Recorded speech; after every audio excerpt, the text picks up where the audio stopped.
art should influence society. But we're great to liberate our own mind.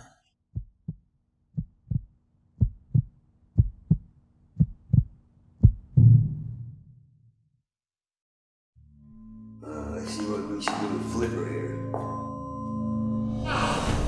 What? Where am I? You're being detained in a secure location. Don't worry. Yeah, you're just outside the states, far enough so that you can't do any more harm. This is our special, our party interrogation room. Aren't you excited? I told you I was innocent.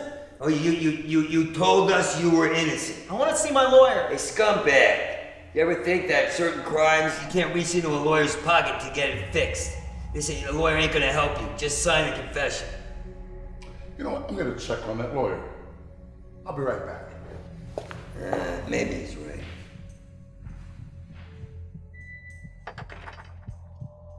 Looks like we're all alone, just you and me. Just you and me. Now that my most esteemed colleague is out of the room, I believe we can have some fun. You like toys? Here's one I like. Do whatever you want with it. It's amazing. I just aim it towards you temporarily. This is illegal. Sign the confession. You haven't even told me what I'm here for. I want to cooperate, but I don't know what you want from me. But I'm not going to sign something I haven't read. Let me explain why you gotta sign this. It's very simple. I've been where you've been. I know what you're feeling. I know. I was there. I had heroin at age 16. Nothing like that, right? Smoking bass, right? And cocaine and cigarettes, pot everywhere, living in a fireplace, abandoned fireplace that doesn't matter to you. Sucking guys off for anything, for a taco. Because I was hungry. So I turned to the state to protect and serve. And now what? I protect and serve society against the individual. It's not me who's torturing you, it's you who's torturing me to shit you bull. Guys like you I gotta watch every day. I gotta do coke because of guys like you. Alright, I'll tell you what, you're right. I'm not being very friendly. I'm not being very nice. I'm not being very amicable, affable. No affability here. Let me be affable. I dare you, fucking illegal! Here's the deal. I'm torturing you, right? No, I'm not torturing you. I'm helping you. I give life. And you should be put away now. You think it's about you? You think it's about you saying something clever? You make me sick. Hey, I'm telling the truth now. I'm telling the truth. I eat cookies for breakfast. I miss my mommy. Here's the truth. I hate my mommy. But if I cry, if I shed a fucking piece of shit tear, if I lie to another man's humanity, then they all forgive me and they throw me a birthday party with no bullets and I get to go to the best birthday prison in the world. I miss my mama, I cry for my mama, I miss my dog, I cry for my dog. You know, sign confessions. Go find some evidence. Go trying to win an argument, you lost. You want your mommy? Here's your I want my lawyer. Sweetheart, I'm your mommy. I'll always take care of you, fucking scumbag. Tell me you're innocent. I'm innocent. Okay, bye. Everything okay? Yeah, everything's fine. It's just I got tired of his racist remarks. He used the word nigger so much. Right. Well, I wanted to tell him that Todd, it's going to take a little while for the lawyer, but eventually you'll be able to talk to him. I gotta take a leak. I'll be right back. Take your time. Little pig. Little racist pig. I apologize about my colleague. A little rough around the edges. Say, you don't look too comfortable. I don't really think you need these handcuffs. That's that, huh? Oh, thank you. Todd, you know, I really don't know why you won't sign that paper. I didn't confess to anything. I didn't do anything.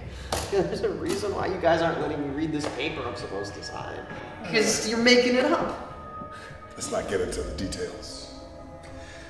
You know, when you live in a free society like ours, from time to time it's necessary to forego our individual freedoms for the good of the whole. We can't be selfish when it comes to safeguarding the freedoms of our fellow man. Think of it this way, Todd. With one stroke of a pen, With that tiny gesture, you can help protect your fellow citizens from the encroaching danger of the terrorist threats from our sworn enemies. That's why I would sign that paper. Yeah? I'll sign it. Yeah, it's my sacrifice.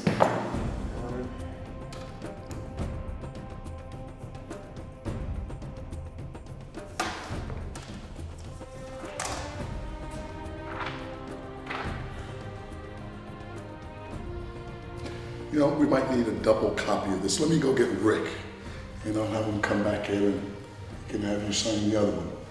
Very good. Good guy.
Wo bin ich hier? Alles klar bei dir? Wo bin ich hier? Westerstadt, S-Bahn-Haltestelle Ringstraße? Ringstraße? Das ist nie und nimmer die Ringstraße. Ich kenne doch Bist Westerstadt. du so ein Hipster oder so? Wie? Ja, wegen dem Outfit. Das ist voll retromäßig, so 20er Jahre oder so. Voll cool. Was meinst du mit 20er Jahre? 1920er. Moment, welches Jahr haben wir? 2020 natürlich. Im Ernst jetzt? Ja, Du willst mir sagen, dass ich fast 100 Jahre in die Zukunft reise? ganz ehrlich, mir ist das jetzt so creepy. Ich glaube, ich gehe... Nein. Hör mir mal zu. Ich komme aus dem Jahr 1932. Wenn ich tatsächlich jetzt in der Zukunft gelandet bin, dann musst du mir helfen. Ich kenne hier sonst niemanden. Bitte, glaub mir. Ja, aber du kommst her und du erzählst mir jetzt irgendwas, das aus dem Jahr 1900, was auch immer kommt. Klar, beweis es mir. Bitte. Hier, siehst du das?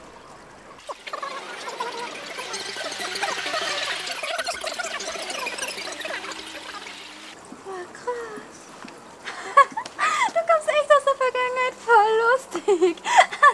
Ja, aber was machst du jetzt? Ja, ich möchte gerne zurück. Ja, okay, cool. Warte, lass mich denken.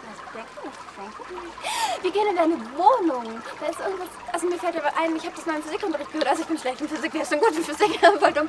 Jedenfalls habe ich das gehört, es gibt sowas, vielleicht ist da noch so ein Zeitportal, du bist ja dahergekommen oder so, keine Ahnung. Anyway, wir gehen in deine Wohnung, ja? Ja. Guter Plan.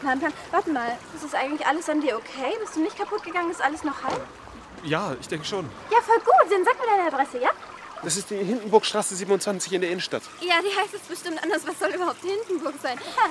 Komm, weißt du was? Wir nehmen jetzt die S-Bahn Richtung Stadtmitte, dann schaue ich im Internet nach, wie die jetzt richtig heißt heute, ja? Internet?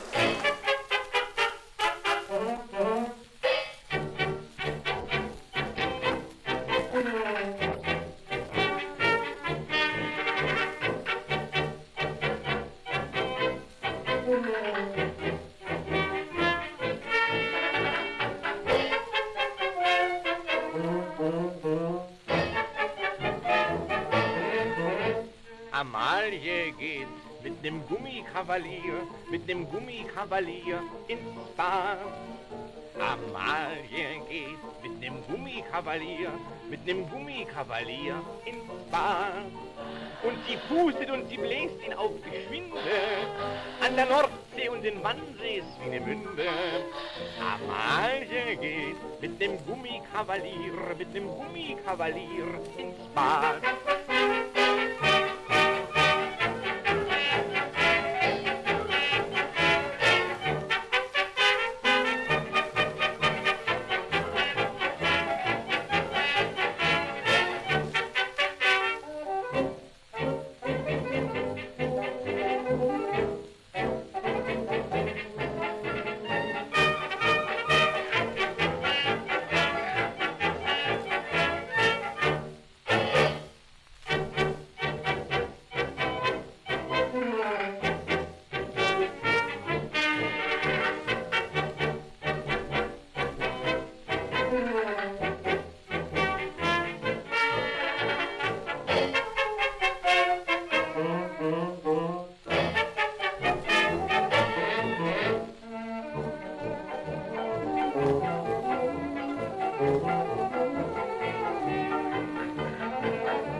Mit dem Gummikavalier ins Bad.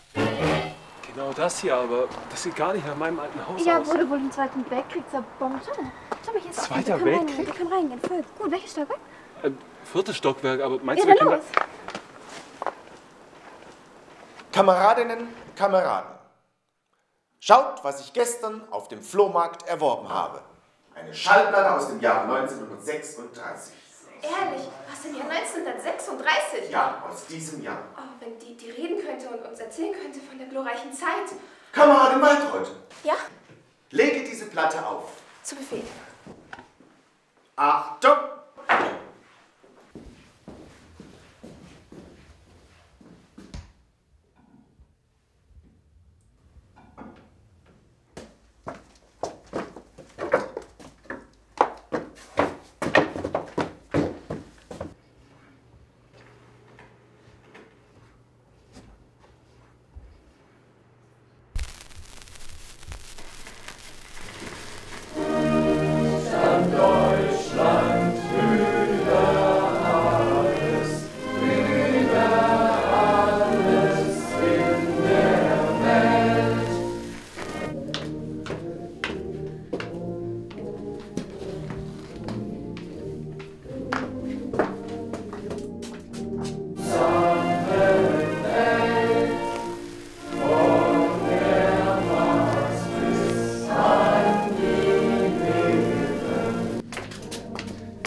Ja, 4. Stock, 2. Tür links. Eigentlich da vorne. Ja, dann los. Jo. Warte, Moment, du kannst nicht einfach... Wer seid ihr? Also, er hat hier früher mal gewohnt und wir wollten uns eigentlich nur seine frühere Wohnung und so anschauen. Wann denn das, hä? 1932. Willst du uns verarschen? 1932? Wow, du stammst aus der spannenden Zeit des Kampfes um die Herrschaft. Wenn du reden könntest. Und woher genau haben Sie unsere Adresse? Ich rede hier, Kamerad Frederik. Verzeihen Sie, Herr Hauptmann. Und woher habt ihr diese Adresse? Seid ihr mit uns oder gegen uns? Also eigentlich ist das nur seine frühere Wohnung. Wir wollten nur kurz mal was nachschauen und so, aber... Ich glaube, hier gibt es auch keine Portale, deswegen können wir wirklich Was? wieder... Portale? Ihr seid Spione, wollt ihr uns verwanzen? Schnappt sie! Tag, die Herrschaften, Polizei. Es tut mir leid, Ihnen das mitteilen zu müssen, aber das Haus ist umstellt. Wir haben euch schon eine ganze Weile im Auge. Genosse Kameradin, könnten Sie diese Staatsfeinde bitte bedrohen? Bitte alle in eine Reihe aufstellen. Nieder mit dem System!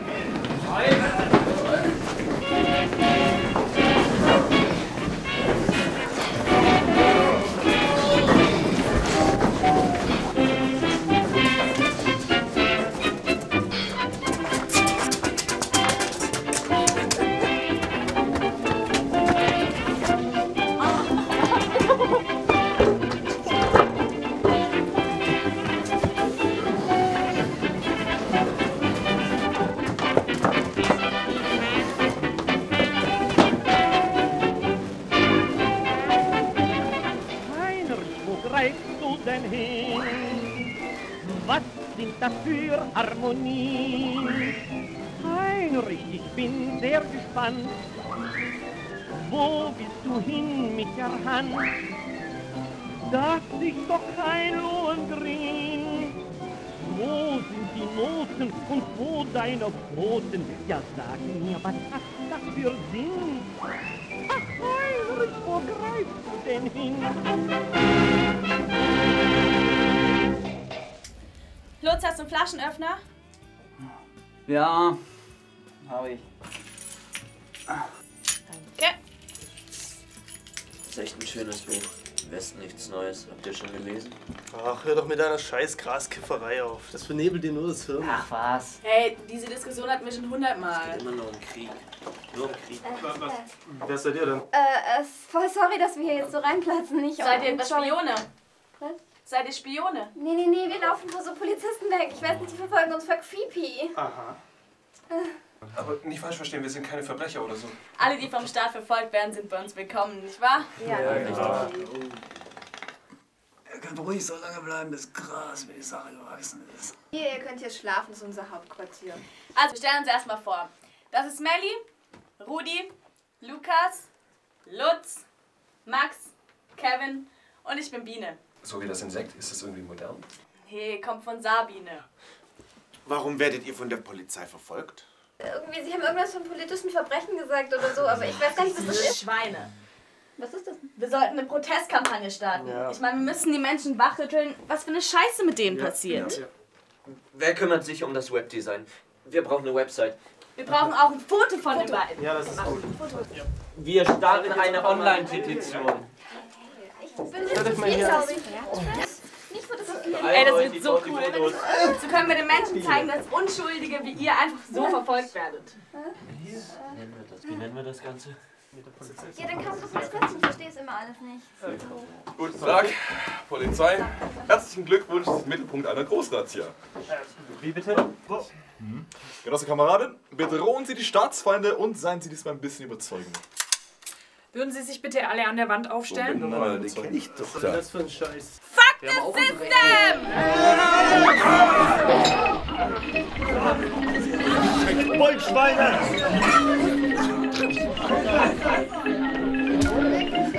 Noch einer!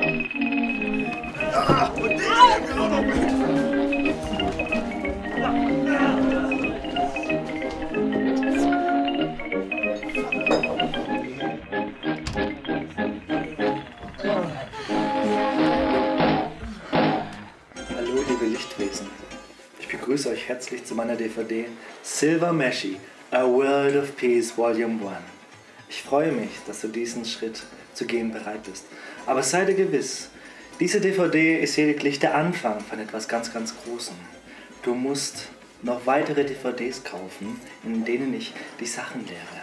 Denn neben Silver Meshy, A World of Peace Volume 1 gibt es noch Silver Meshy, Love for All. Beide Staffeln haben 20 DVDs. Aber bitte.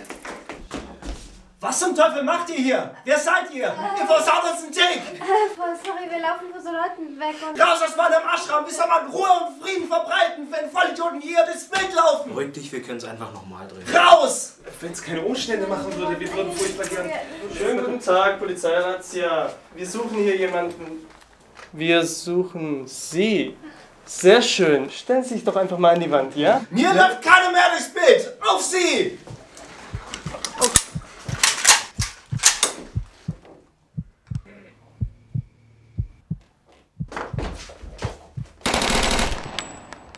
Voll gut, die sollten mir losgeworden sein. Kämpfen die Simon untereinander so stark? Was? Keine Ahnung. Ich schreibe einem Kumpel eine SMS, der ist voll intelligent und so und der kann uns helfen. Du meinst SOS? Was? Wir sind hier doch nicht auf einem Schiff. Nein, der soll uns helfen, dich in deine Zeit zurückzubringen.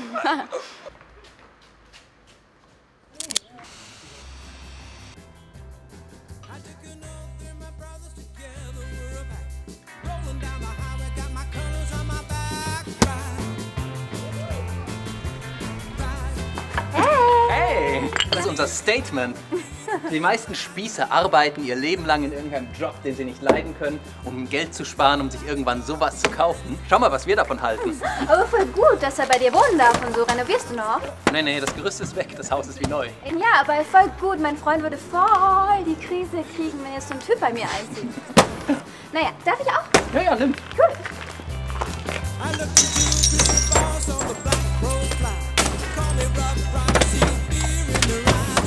Was ist denn passiert? Wieso bin ich durch die Zeit gereist? Das ist eine Reise durch den Raum, keine durch die Zeit. Das ist meine Theorie. Dein Planet hinkt uns ein paar Jahre hinterher und ja, sonst ist alles gleich. Die Schallplatte hat ein Wurmloch geöffnet. Ein Wurm was? Wenn wir eine ähnliche Platte finden auf diesem Planet, kommst du wieder zurück. Ich hab doch gesagt, er ist voll schlau und so.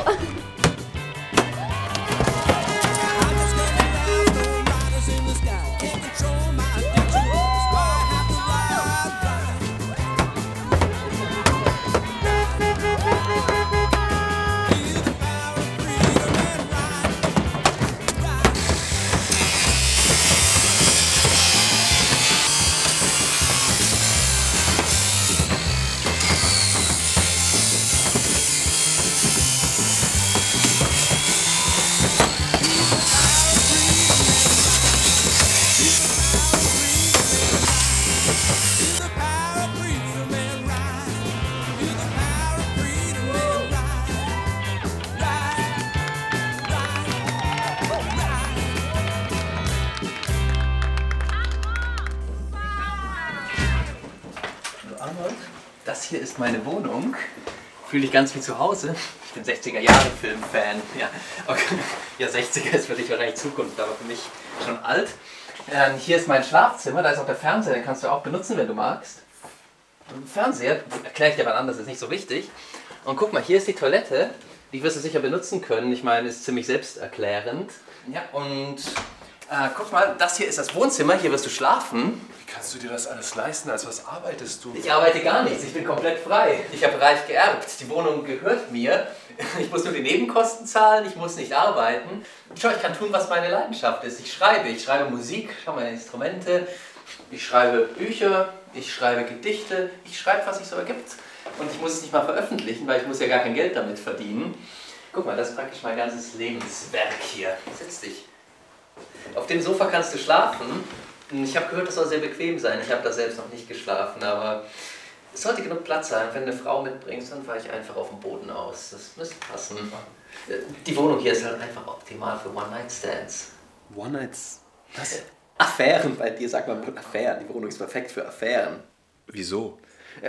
Schau, die Wohnung hier ist interessant genug eingerichtet, dass die meisten Frauen denken, ich sei interessanter, als sie es sind. Das hilft, das ist attraktiv. Das sind meine zwei Hobbys. Kunst und... Du interessierst dich nicht für die meisten Frauen? Ich finde die meisten Menschen eigentlich nicht interessant heutzutage, weißt du?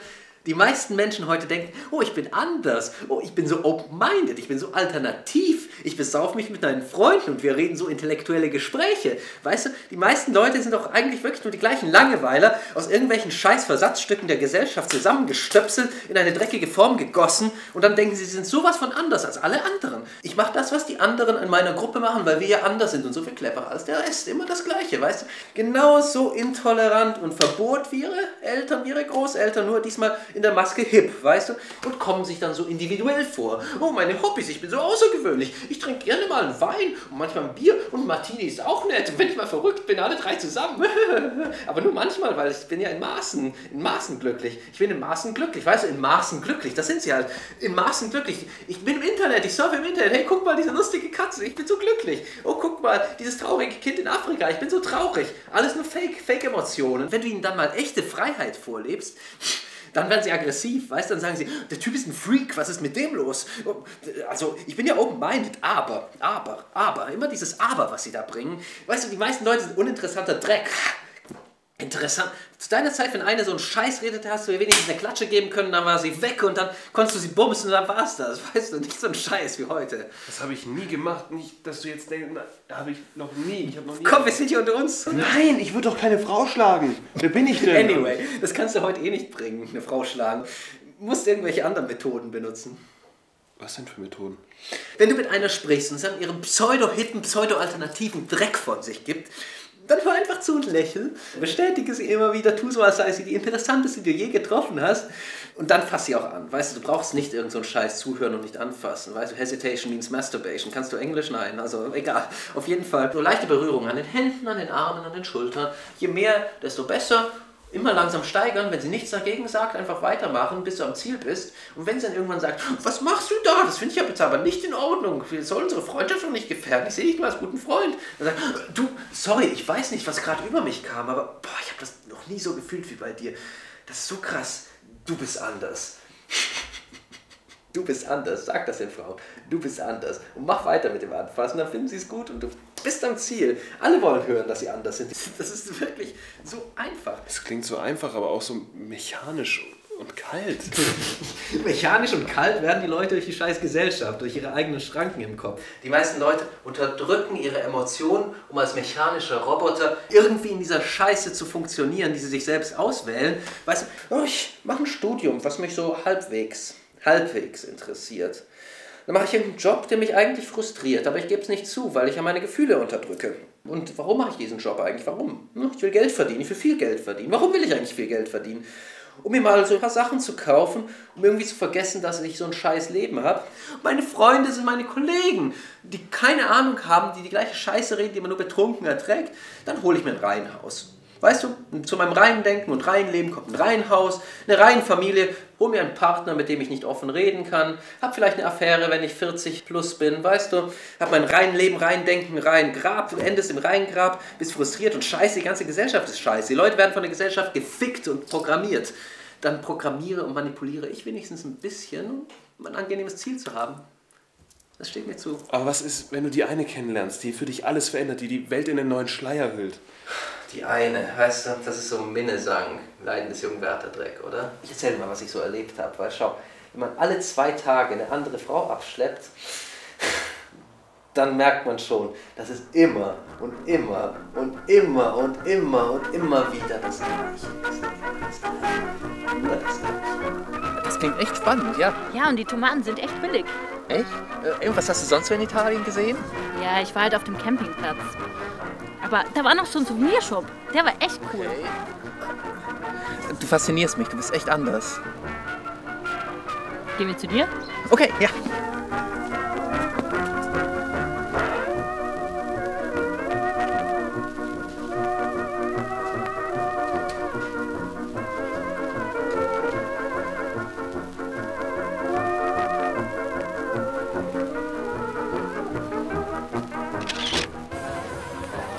Prostitution und Sexualität sind schon ziemlich interessante Themen, finde ich. Vögeln wird voll überbewertet.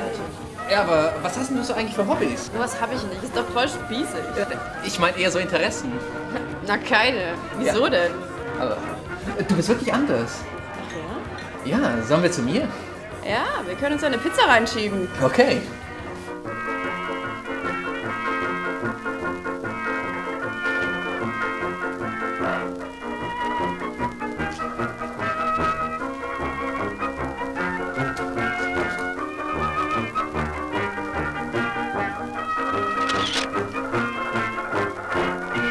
Ja, es ist so lustig, wie er sich benimmt, wenn er betrunken ist. Das heißt, du gehst gerne Party machen? Ja klar, alles andere wäre doch super spießig. Ich bin da anders. Das wollte ich auch gerade sagen. Dann lass uns zu dir gehen. Okay.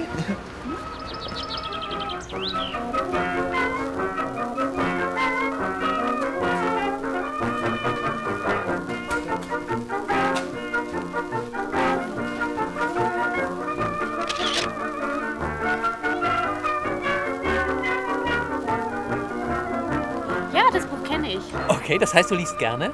Nein, nicht freiwillig. Okay. Wieso das? Ich habe es für Studium lesen müssen. Sonst gehe ich viel lieber Party machen, als öde Bücher zu lesen. Okay. Okay. Hat dir eigentlich schon mal jemand gesagt, dass du anders bist? Echt? Das hat noch niemand zu mir gesagt. Ja. Oh.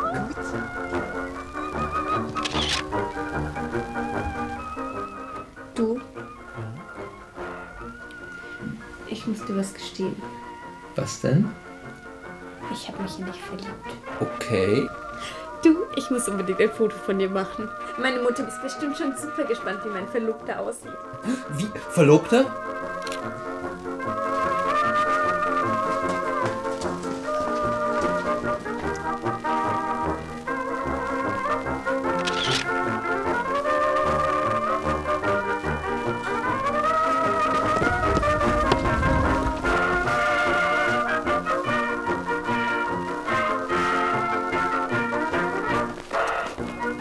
Du blöde Kuh, was fällt dir eigentlich ein? Lass deinen dreckigen Finger von meinem Verlobten.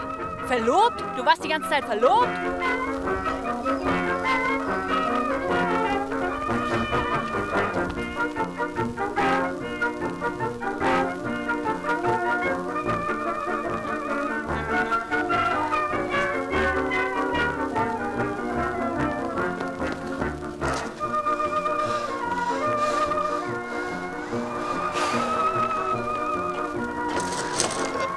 Hey, Hey. lustig, wie du dich da versteckst. Danke. Hat dir eigentlich schon mal jemand gesagt, dass du echt anders bist? Nee? Denkst du echt?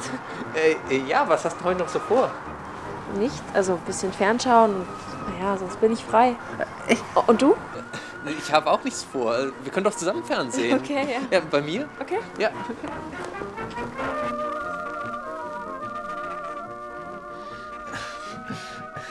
Du schaust fern? Ja, um diese Zeit läuft Teleshopping. Es ist unterhaltsam, lehrreich und es bringt einem gute Produkte nah. Ich liebe deine Ironie. Du klingst so, als ob du es ernst meinen würdest. Ich meine das ernst. Okay.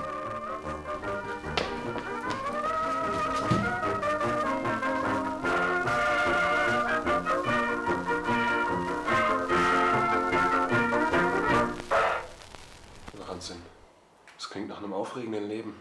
Ist es auch. Magst du ein paar Fotos sehen? Kann ich dir nachher zeigen. Wobei, du, heute Abend ist so eine richtig coole Sache, eine Kunstperformance von einer Kunststudentin, die ich kenne. So ein moderner, prätentiöser, zeitgenössischer Kram. Aber es ist eine Menge Anfang- bis Mit-20er Kunststudentinnen und Hipster-Girls. Kommst du mit? Ja, ich meine... Pass auf, das ist perfekt. Wenn wir zwei Mädels da abschleppen, dann schließen wir einfach die Tür zwischen meinem Schlafzimmer und dem Wohnzimmer, dann hat jeder von uns Privatsphäre. Wie klingt das? Ja, pass auf, ich zeig dir was. Komm mal mit, komm mal mit. Wir müssen dich jetzt dort einkleiden, weil leider stehen die Mädels nicht so auf Retro-Outfits. Die wollen was Hipperes. Ich habe aber zum Glück eine ziemlich große Garderobe. Du wirst heute ein unglaublich guter Wingman. Ein was? Ja, ein Unterstützer.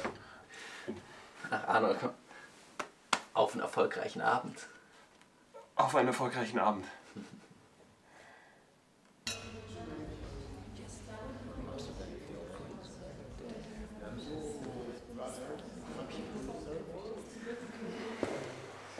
Hey, guck mal da, die Künstlerin und eine Freundin von ihr, ich mach dir ganz klar. Da gibt's gratis Essen, also das ist sowas Internationales. Ich glaube, die sprechen hier Englisch. Überlass mir das Reden, ja? Ja, okay. Hey Lisa, how are you? Hi. That's my friend Arnold. Sehr erfreut. Du sprichst komisch. Wir sprechen Englisch. We speak English. Understood? I'll go back to the room. Anyway, Lisa, what is this? Is this some kind of performance? Yes, the microphone there records all the noise around us and it's played back quietly and slightly distorted from hidden speakers. You hear? Clever. Das Mikrofon da nimmt die Hintergrundgeräusche auf und gibt sie verzerrt wieder. Das ist genial. genial. Wie bist du darauf gekommen? I studied arts at a state-run art school. We took only 8 students from 800 applications, so I am just very creative. Anyway, Lisa, are there important people here tonight? Some cool people, but I need to get going, so see you later. They're important for aspiring artists, aren't they? Maybe, but not for untrained ones like you. I'll go with you, I'll go with you.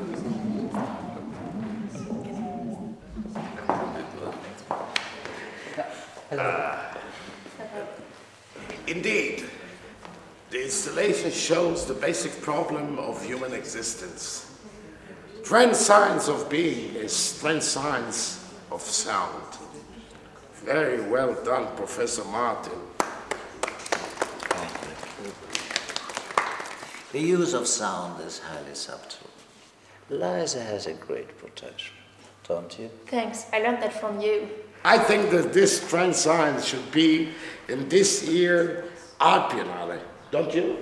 I think so too. It is a very, very subtle piece. Excuse me. Who are you? Oh, Professor Martin. You got amnesia. Regan is my name. Hello.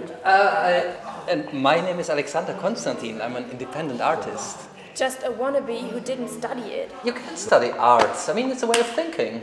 Unexperienced artists need a guiding hand. I remember when I learned my craft, I shocked and all. I learned obviously at the academy. I learned at the masters.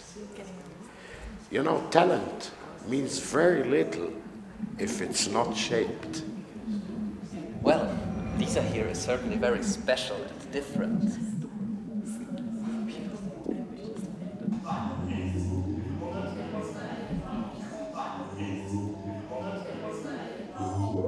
Well, I guess you're not that bad. Thanks, you're truly different. That means a lot to me. Thank you.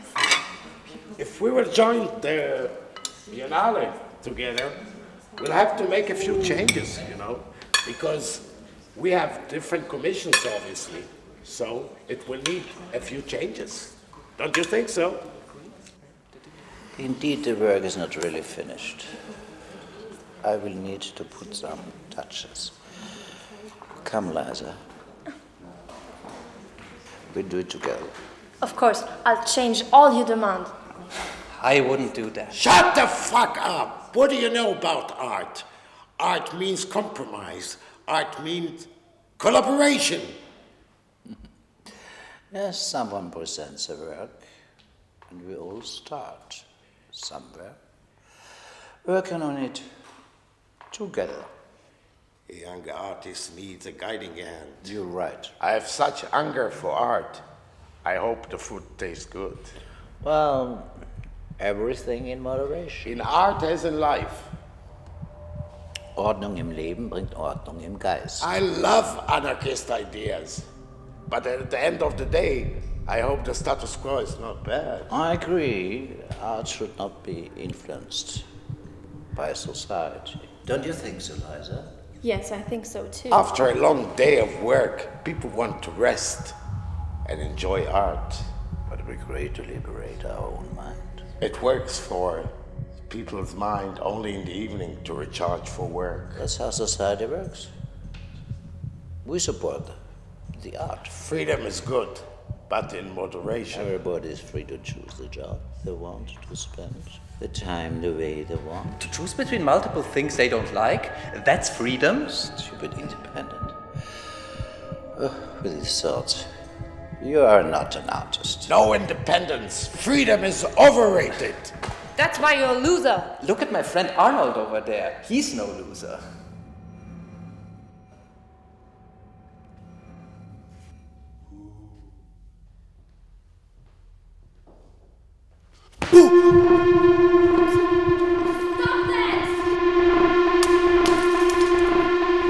What?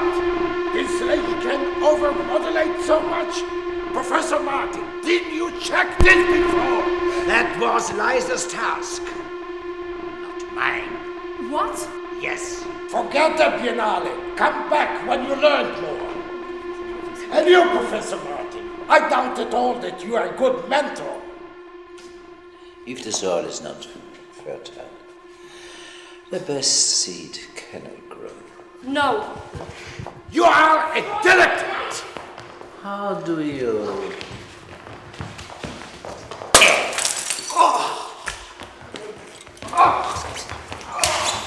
You're all crazy!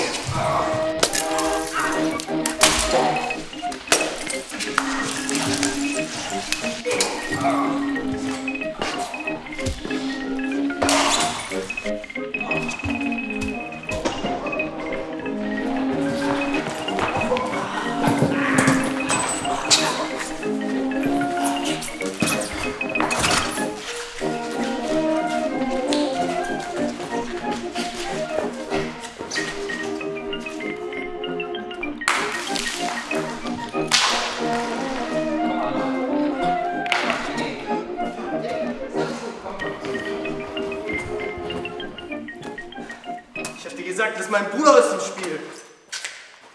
Ich wünsche noch einen schönen Nachmittag. Aber wir gehen im Guten auseinander.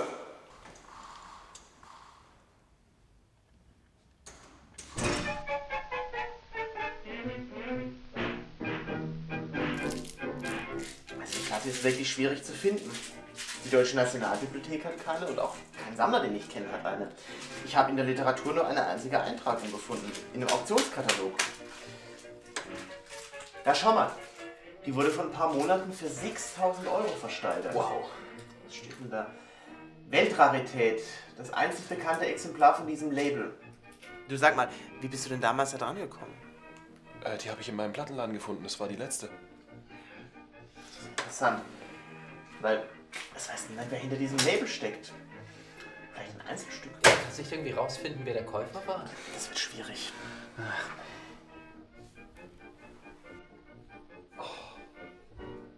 Oh, so ein Gerät wollte ich schon immer haben. Ja, das ist ein schönes Carmona-Gerät. Echte Wertarbeit. Beneide dich, dass du das noch neu kaufen konntest. Und was ist das für eins? Das ist ein elektrischer Plattenspieler mit regelbarer Lautstärke. Regelbare Lautstärke? Aber Entschuldigung, ich will euch jetzt nicht unterbrechen, aber kann man sicher nicht rausfinden, wer der Käufer da war? Ja, die beim Auktionshaus sind da eigentlich dagegen, aber ich kenne einen, der kennt einen und mit dem war ich vorhin Kaffee trinken. Ich habe mir gedacht, dass ihr kommt. Finde ich gut.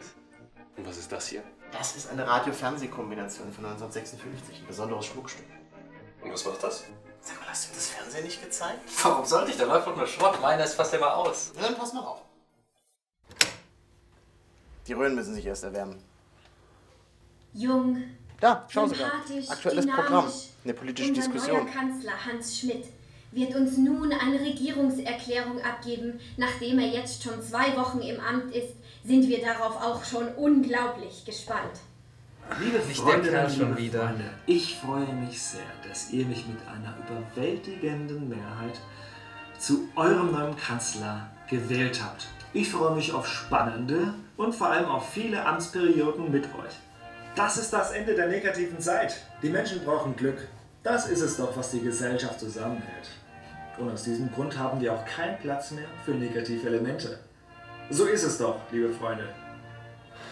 Und so jemand regiert unser Land. Aber erst seit 2 Wochen. Der ist bald wieder weg vom Fenster. Bei der absoluten Mehrheit, die ihn gewählt hat, wohl kaum.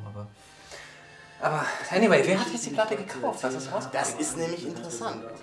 Die ging direkt an seine Kanzlei. Seine Kanzlei? Hans Schmidt? Der Kerl sammelt Schallplatten? Ich weiß es nicht, ob er Schallplatten sammelt. Vielleicht interessiert er sich auch generell nur für alte Dinge. Die Leute waren gut und der Kaffee Aber wie dem auch sei. hat nach Kaffee geschmeckt. Hier ist die Adresse vom Kanzleramt. Danke, aber wie sollen wir da reinkommen? Tut mir leid, das weiß ich auch nicht. Du Arnold, also tut mir leid, das ist gerade ein bisschen schwieriger geworden. Wir werden die Platte noch kriegen, aber ist gerade nicht so einfach.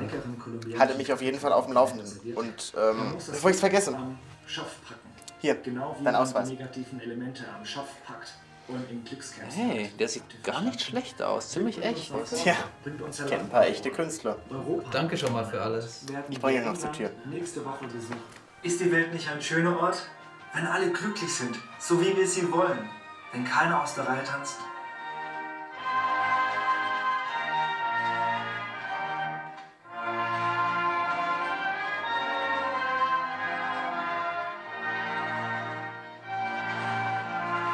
Interessant, wirklich interessant. Ihre Zeugnisse sind gut, Auslandserfahrung soziales Engagement. Optimal. Also wenn Sie wollen, können Sie sofort bei uns anfangen. Es wäre natürlich zuerst eine befristete Stelle und auch nur eine Assistenzstelle. Ja, wirklich voll gut. Wir hätten noch eine andere Stelle für Sie. Das wäre eine, ich möchte mal sagen, große Herausforderung.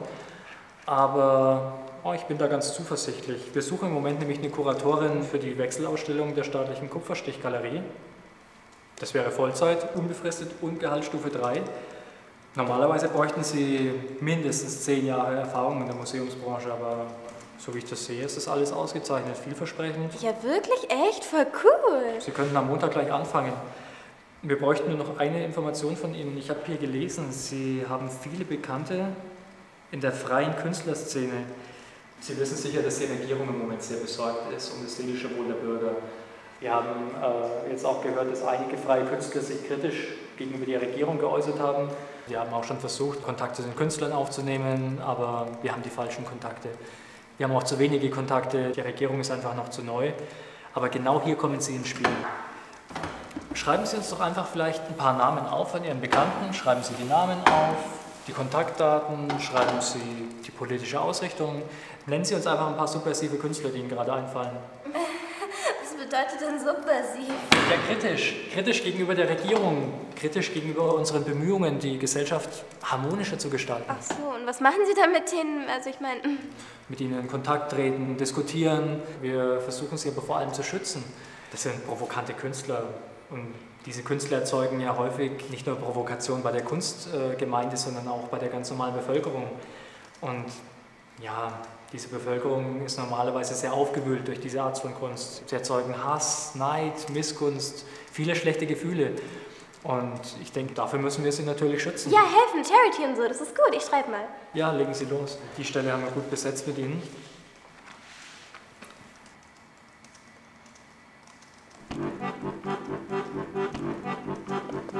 Buy a new stereo, buy a new car. Drop all your friends, they can't get you far. Your conscience is clean, just think it through. If you won't do it, another would do. It is legit, don't worry at all. Some of us rise and some of us fall. You know how it is, just sing their song. They make the rules, you just play along. What are your friends when you can get all that you want? And that's not too bad. It is legit, don't worry at all. Some of us rise and some of us fall. Who's there to judge? Law's always right. If they're against it, they can't be too bright. Just play by the rules, it's the easiest game. If you can't do it, then you are to blame. It is legit, don't worry at all. Some of us rise and some of us fall.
Oh my god, they shot him!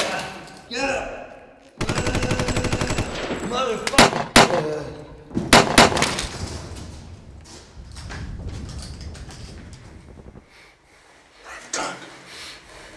Go check that perimeter. You heard the machine gun. Anyone who goes around that corner is gonna get killed. We need to find an alternate route. No, Todd, we don't have time for all that. God damn it, go check that perimeter. Go see what's around the corner. I don't want to die. Todd, look. When we are about to step into our greatness, we hesitate. That's natural. There are those times when we have to be willing to pay the ultimate price, to help out others, to forget about our own safety.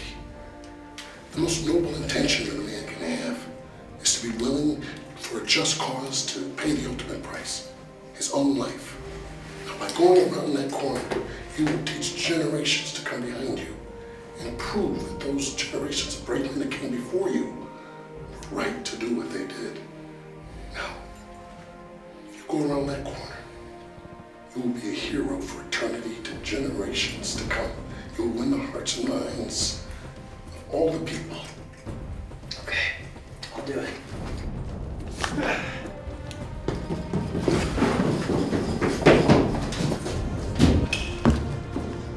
Join the army today. It's for you, and it's for me, and it's for us. Even the acting at times is below subpar. They'll seem to be whispering their lines and trying hard not to fully comprehend that they're in the worst film ever made. Hey, your tattoos are red. No. I mean, yes. No. It's not good. Women dig men with social proof. Show her that you have friends. Okay, but how? With a smartphone. Social validation method. Okay, I will try it. All right. I'm sorry. I've got a message from my friends Tom and Janet in a group chat, and I must answer it right now. Sorry. Exactly. Now become physical. Compliment her. And then it's done. Hey, they are not nearly as hot as you. Your tattoos or your friends? Both. Your place or mine? Hello. You want to become a seducer? Then buy my book.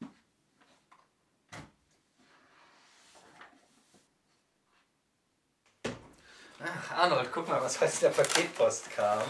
Das muss jeder Haushalt bei sich aufhängen. Das ist schrecklich. Wieso? Das Lächeln ist doch sehr nett, oder? Nein, ich meine das hier. Der Zweite Weltkrieg oder was? Das war keine schöne Sache, aber du hast doch jetzt einen Vorteil. Wenn du in deine Zeit zurückgehst, weißt du, was passieren wird. Du kannst dich in Sicherheit bringen. Kannst dich in die Schweiz absetzen, das Ganze aussitzen, Berge, Jodeln, Schönheiten auf der Alm. Neutrales Land. Ich weiß gar nicht, ob ich zurück möchte. Ich meine, was sollte ich meinen ganzen Freunden aus 1932 denn sagen? Die müssen doch auch irgendwo hin. Deine Freunde bleiben, wo sie sind. Jeder ist sich selbst der Nächste. Ja, guck, so viele Leute lassen sich durch sogenannte Freunde runterziehen. Na, meine Freunde sind so wichtig für mich. Ich besauf mich jeden Tag mit ihnen. Wir sind so wichtig einander. Vergiss diese Leute. Wenn die mal irgendwie in Gefahr wären, wie schnell würden die dich fallen lassen? Wenn ich jetzt zurück könnte, dann würde ich alles tun, um gegen die Nazis Du vorzugehen. würdest versuchen, was gegen die Nazis zu unternehmen und dann nur als Fußnote in der Geschichte enden. Schon liest du in deinem Buch als einer der vielen gescheiterten Attentäter. Nein, das kannst du doch gar nicht wissen. In meinem Universum ist es vielleicht ganz anders. Okay, in deinem Universum kann noch was passieren. Okay, ein bisschen anders als bei uns, aber schau mal. Die Chancen sind so gering, dass du irgendeinen Erfolg hast. Schau doch mal, wie viele Leute das bei uns probiert haben und es hat nicht geklappt. Willst du Selbstmord gehen oder was dadurch? Ja, aber weißt du was? Komm mal. Hey Josef, wie geht's? Ich kann nicht lange reden. Die Polizei war gerade bei mir und die machen scheinbar gerade eine Großrazzia. Habe ich aus ihren Gesprächen mitgekriegt. Die haben bei mir alles durchsucht. Und du bist sicher, du wirst jetzt nicht abgehört? Naja, sie haben bei mir nichts gefunden, verstehst du? Wenn sie bei jemandem was finden, kommt er ins Lager. Sollte jemand was zu Hause haben, was denen nicht gefällt, sollte er es verschwinden lassen. Jetzt nur hypothetisch gesagt, verstehst du? Ich muss aufhören. Okay. Was ist denn los? Ist ja klar. Komm. Wir müssen die Sachen hier vernichten. Was machen wir jetzt damit? Wir müssen das vernichten.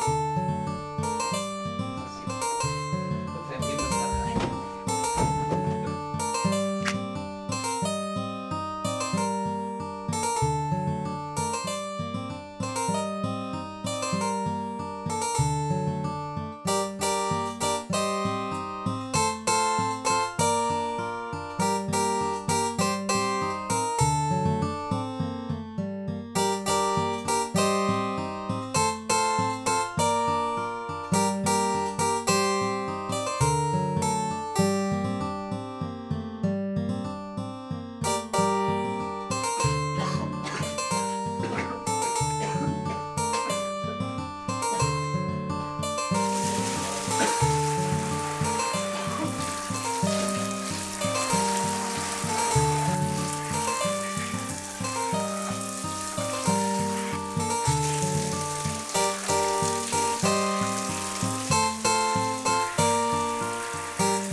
Scheiße.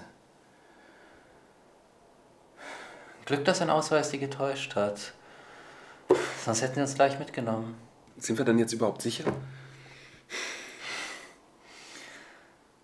Sobald die das im System näher nachschauen und sehen, dass ein Ausweis nicht echt ist, sind wir im Arsch. Also, was jetzt? Ja. Wir müssen weg hier. Wir können hier nicht bleiben. Ich kenne diese eine Nachrichtensprecherin, die immer vor den Hans-Schmidt-Reden zu sehen ist. Die? Ja, ich kenne die persönlich von der Lesung. Und sie schuldet mir noch einen Gefallen. Und vielleicht kann die uns hier wegschaffen. Die ist eigentlich ziemlich gegen die Regierung. Die ist nicht so hardcore drauf.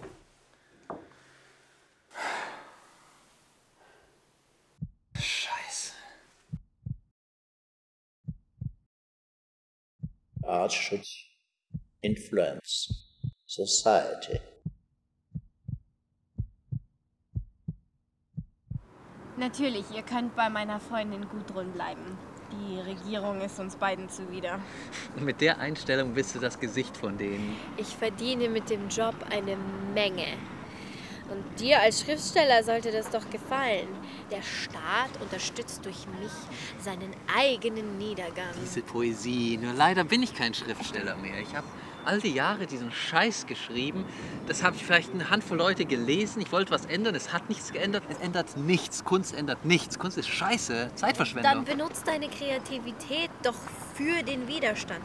Und der Kampf gegen die Regierung wird dein größtes Kunstwerk sein. Was für eine Poesie schon wieder. Weißt du, ich bin nicht so motiviert da. Oh, sorry, ich muss kurz rangehen. So konspirativ und die benutzen Mobiltelefone. Solange sie uns nicht verrät. Aber habe ich das richtig verstanden? Du hast ihre Freundin erst einmal gesehen? Ja. Du vertraust ihr? Was bleibt uns anderes übrig? Die Freundin ist nicht gemeldet, keiner weiß, wo wir sind, wenn wir da sind. Ja, aber ich würde niemals einer Prostituierten vertrauen. Guck mal, ihre Freundin Gudrun ist keine Prostituierte, sondern Domina, habe ich doch schon erklärt. Die schlägt die Männer. Sie hat keinen Sex mit ihnen. Schau, Lizzie hier verbittelt Gudrun ihre Kunden, reiche Leute, Politiker. Sie haut sie, kriegt dafür Geld. Warum soll eine Frau kein Geld verdienen? Kranke Menschen. Sorry, ich muss gleich weiter. Ihr könnt schon mal zu Gudrun.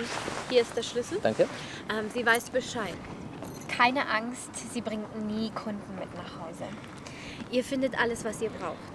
Begleitest du mich noch mit zum Zug? Ich wollte mich noch mal ein bisschen mit dir unterhalten. Geh ruhig, kein Problem. Komm, der geht in 10 Hab Minuten. Spaß. Ich warte auf dich.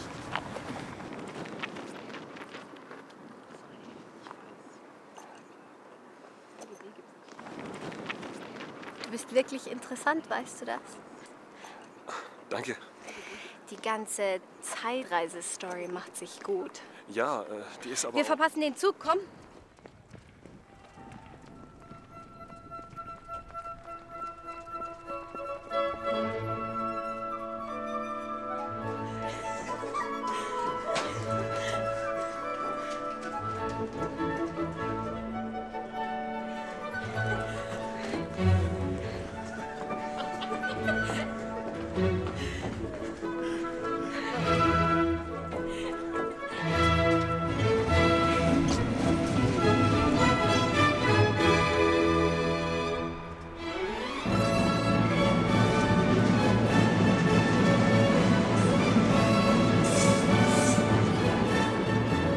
So küsst man also in den 20ern.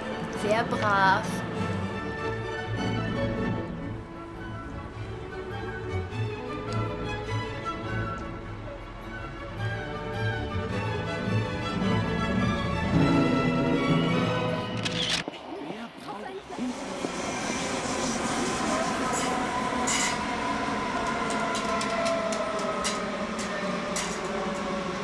Und für die paar negativen Elemente, die versuchen, unser gemeinsames Glück zu vermiesen, für die haben wir auch schon eine passende Lösung parat.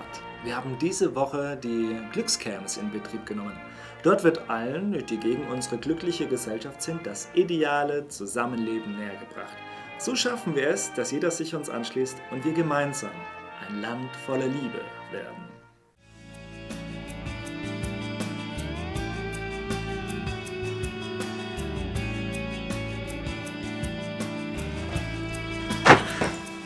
Was soll denn das jetzt schon wieder sein? Ich habe eine Idee und Lissy hilft uns dabei.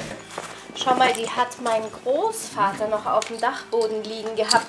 Der hat die nach dem Krieg aus einem Army-Depot geklaut und versteckt. Sehr schön. Ihr könnt die vielleicht besser gebrauchen als wir.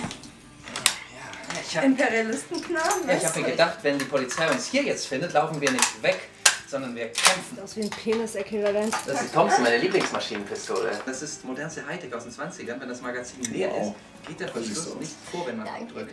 Und erst wenn es wieder ein volles drin ist, ist es so. Ach Leute, mal ehrlich, ja. Mit euch zwei ist absolut keine Revolution Beruhigt zu machen. dich bitte. Konzentriert Ich zeig euch euch doch nachher auch noch, wie man die Dinger genau bedient. Schau, das hier hat zum Beispiel ein Leimenvisier. Das ist ein richtiges Scharfschützenvisier für so eine Maschinenpistole. Also ich persönlich bevorzuge ja die Kalaschnikow. Die ist wenigstens idiotensicher. Circa 1000 Patronen, die extra Magazine noch und die trommeln je 50 Schuss. Nice, nice. Die Sache gefällt mir aber besser. Von wegen Revolution als Kunst. Artschutz. Die beste Revolution ist doch immer noch eine gescheiterte Revolution. Lass mich erklären. Wenn wir keinen Erfolg haben, bleibt der Mythos. Weißt du, dann malen sich Leute What-If-Szenarien aus, wenn wir an die Macht gekommen wären. Wenn ich Revolution mache, dann wird meine Revolution kein Spiel sein, sondern meine Revolution ist nämlich historische Notwendigkeit. Und wir können das Ziel haben, die Regierungspropaganda zu stören. No offense, Lissy. No offense taken. Vielleicht starten wir dadurch einen Aufstand. Vielleicht nicht. Wir zwingen Leuten keine Ideologien auf. Wir kämpfen nur gegen die Scheißregierung. Influence. Wenn wir rumballern, Leute töten, dreht sich die öffentliche Meinung gegen uns und wir brauchen doch Sympathisanten. Aber wenn die Faschisten uns angreifen, dann kann natürlich geschossen werden. Ja, erledigt sie, bringt sie um. Und wir können die Welt ändern, indem wir Fotos von Politikern machen, irgendwelche kompromittierenden Fotos, die ins Internet stellen und die Regierungspropaganda erodieren lassen. Gut, du kennst doch viele wichtige Politiker, oder? Seit wann darfst du mich berühren? Willst glaubst du denn, wer du bist? Der Sittenminister? Du bist unsere Inside-Frau. Du bleibst natürlich im Hintergrund. Du gehst zu den Kunden, peitschst sie aus, was auch immer sie wollen. Und Arnold und ich gehen rein mit unseren Spielzeugen hier. Ja. Schau mal. Und überfallen euch. Die werden denken, wir sind irgendwelche Terroristen.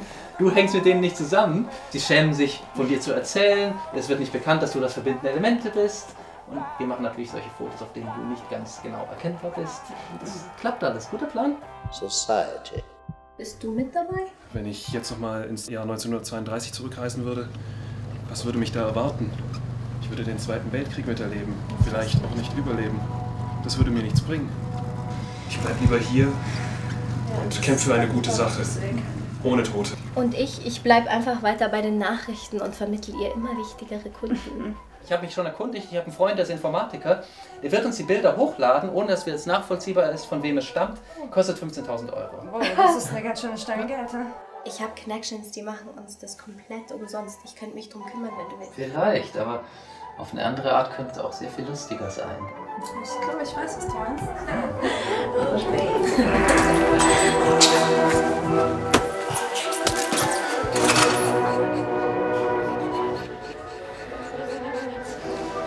Geht das nicht schneller? Nein, es geht nicht schnell. Das geht nicht schnell. Ich habe gerade nachgesehen, ich kann Ihnen leider wirklich nicht mehr als 1.000 € ausbezahlen. Das ist ein neues Gesetz. Aber Sie können immer bargeldlos mit Ihrer Karte bezahlen. Das ist absoluter Schwachsinn, was Sie da sagen. Sie möchten, dass ich ständig diese Karte benutze, damit Sie immer wissen, was ich wann und wo eingekauft habe. Sie möchten den gläsernen Kunden. Das ist ein Drecksüberwachungsstaat inzwischen. Beruhigen Sie sich doch bitte. Oh, ich soll mich beruhigen. Es geht ja um mich. Sie wollen ja nur individuell, ganz persönlich auf meine Bedürfnisse zugeschnittene Angebote. Nicht, ich sollte mich ja freuen. Ich pfeife auf Ihre individuellen Angebote. Ich will anonym bleiben. Keine Bewegung! Alle in die Ecke! Was jetzt? Keine Bewegung oder alle in die Ecke? Keine Bewegung! Beim nächsten Mal kommen wir auch mit so einem Ding vorbei. Alles Geld, was Sie haben, uns erstellt. Und keine Dummheiten, sonst werden wir ungemütlich. Das hier könnte einer der aufregendsten Tage in eurem Spießerleben sein. Passt auf, dass es nicht euer letzter wird. Ist das nicht ein Zitat aus dem John Milius-Film?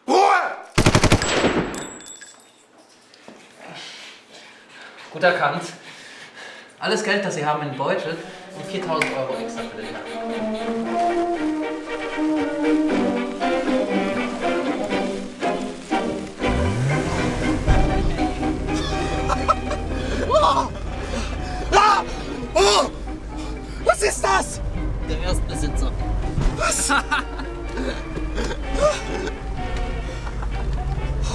kleines Trinkgeld.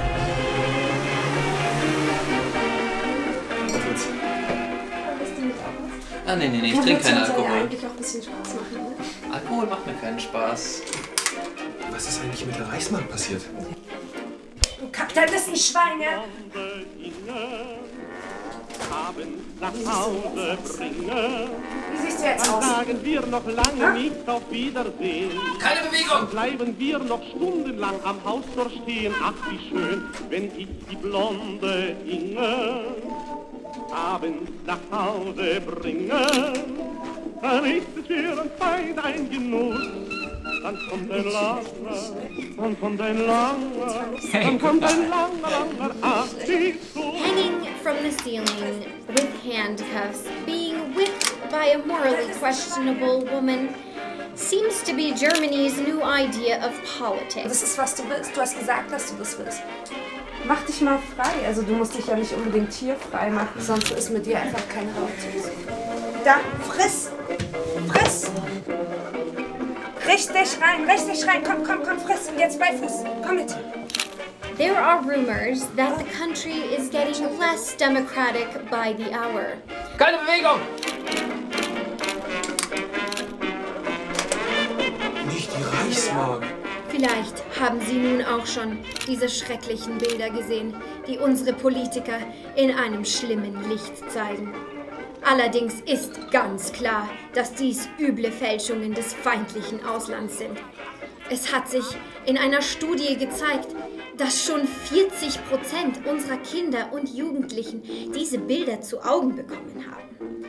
Deswegen hat unser Kanzler Hans Schmidt etwas Neues eingeleitet. Es heißt The Wall of Happiness und führt dazu, dass nur noch Internetseiten durchkommen, die zu dem Seelenleben unserer Nation förderlich sind. There are certain people who are worried about the scandals within your organization, certain ministers and officials who have been photographed with prostitutes and certain people of ill repute. What is your comeback to this? Well, whenever you design a society to make it lovelier, more tolerant, there are people who want to destroy it. But we are not going to tolerate this. We're going to show them what it means to be against love. Is this why there is a stronger use of the military within the interior of your organization at these times? Anyway, we are increasing and enlarging our army, but comparing to other states, not for a war of aggression, but for lovely care missions. Hey, wo willst du hin? Ich auch hin, weg von hier. Bist du bei uns richtig? Komm rein. And well, we have to train for it. Hast du denn eine Familie oder sowas? Im Lager. Ah, Mann. Was hast du eigentlich von der Regierung gerade? Nur Schweine und Bonzen. Ganz meine Meinung, okay? Passt zu uns. Hey, guck mal. Schon mal mit sowas umgegangen? Ist das eine echte? Ja, pass mal auf. Fucking and shooting is the same. Hey, probier mal aus. Echt? Wow. Das ist nicht lustig. Ich sehe, wir verstehen uns. Haben er und seine Partei bewiesen, dass heute besser als gestern ist und morgen besser als heute sein wird. Wir sind die, die heute den Weckruf starten. Easy peasy lemons squeezy. Hey, sehr, sehr gut. Guck mal, viel kompakter als unsere.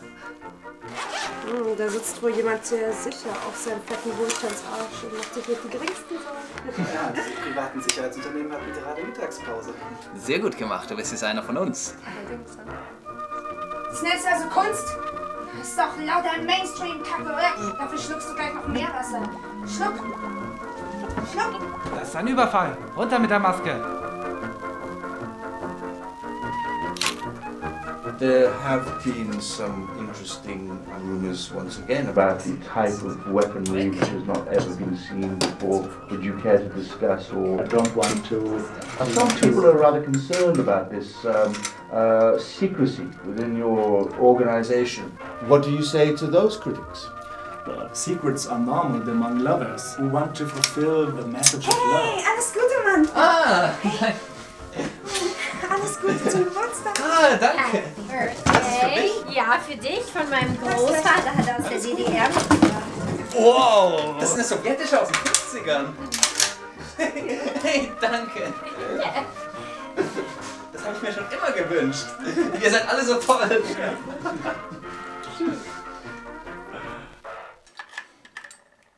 Dieser Granatwerfer ist schon nicht schlecht. Schau mal, man schnallt ihn da unter die Kalaschnikow. Man gibt die Granate rein, dann zielt man und pulverisiert. Na, gibt's was Neues? Ja, wir haben im Internet was gefunden. Schau mal hier. Hier, guck mal. Die internationale Presse kriegt von unseren Sachen Wind. Naja. Aber schaut euch mal die Kommentare an. Das perfekte Sinnbild der heutigen Zeit. Guck mal. Du machst, was du willst, kriegst deine 5 Minuten auf Fame und am Ende gewinnt doch der Spam. Aber ist nicht das, was wir wollen, oder? Also, ich meine, ich glaube, ihr seid da ein bisschen negativ. Immerhin steht da was über uns. Ja, aber was? Wir generieren nur Content für die Newsseiten. Dadurch verdienen die Geld, die Spammer verdienen Geld. Wir sind immer noch zu sehr Teil des Systems. Wir müssen mal etwas machen, was wirklich einen Einschlag hat, was wirklich etwas an der Welt ändert. Nicht sowas. Ja, wir müssen an die Spitze. Wir müssen Hans Schmidt kriegen. Genau. Ja, Hans Schmidt. An dem konnte ich leider meine latenten Aggressionen bis jetzt noch nicht ausleben, auch wenn er es mit Sicherheit verdient hat. Ah, aber du kennst doch den Herrn Böger von der Staatsoper, oder? Ja, Flachwichser, Faschistoid, Scheiße im Bett. Genau. Der ist so ein kleines Licht, was wirst du mit dem? Aber guck mal im Internet. Nächsten Monat ist Hans Schmidt hier in der Stadt zu Besuch und in der Philharmonie wird ein großes Konzert zu seinen Ehren gegeben.